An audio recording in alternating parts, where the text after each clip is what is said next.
এই ড্রামটাতে আমি পেঁপে গাছের চারা রোপণ করেছিলাম, তার সাথে কিছু ডাঁটা বীজ বুনে দিয়েছিলাম।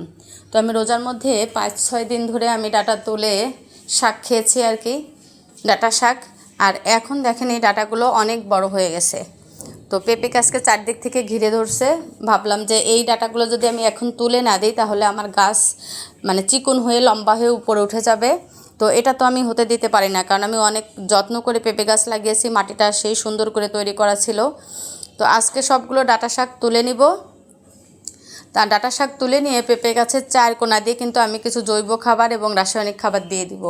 গাছ লাগানোর 1 থেকে 1.5 মাস পরেই আপনি যখন মাটির সাথে ভালোভাবে সেট হয়ে যাবে, তখন যে কোনো ফল গাছেই যদি খাবার দেওয়া শুরু করেন তাহলে কিন্তু সেই ফল গাছে ভালো ফলন দেবে। আমার পেঁপে গাছের অনেক ভিডিও আছে, সবাই তো দেখে অনেক প্রশংসা করেন এবং জিজ্ঞেস করেন আপু কী খাবার দেন। আসলে প্রথমে মাটি ভালো করে তৈরি করে নেবেন, তারপরে গাছটা সেট হয়ে গেলেই প্রতি মাসে মাসে গাছকে সুন্দর করে খাবার দেবেন। টবের গাছ হচ্ছে পর্যবেক্ষণ। আপনি যত ভালো করে আপনার গাছ পর্যবেক্ষণ করতে পারবেন, তদারকি করতে পারবেন, আপনার গাছ কিন্তু তত ভালো হবে। আর আপনি গাছ লাগালেন, আলসেমি করে দেখলেন না, বা অন্য মানুষ গিয়ে আপনার গাছে পানি দিল দেখলো, সে গাছে কিন্তু সফলতা খুবই কম। নিজের গাছ নিজে যত্ন করতে হবে, নিজের গাছে নিজে খেয়াল করতে হবে। অন্তত কাজ না থাকলেও আমি তো সকাল বিকাল গিয়ে গাছের মধ্যে গিয়ে হেঁটে বেড়াই এবং খেয়াল করে দেখি আমার কোন গাছে কী কাজ করা দরকার।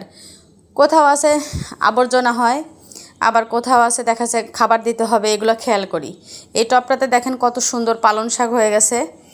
আজকে কিছু পালং শাক এবং এই দেখেন অনেকগুলো ডাঁটা শাক আমি একসঙ্গে তুলে নিলাম। মাশাআল্লাহ, আলহামদুলিল্লাহ।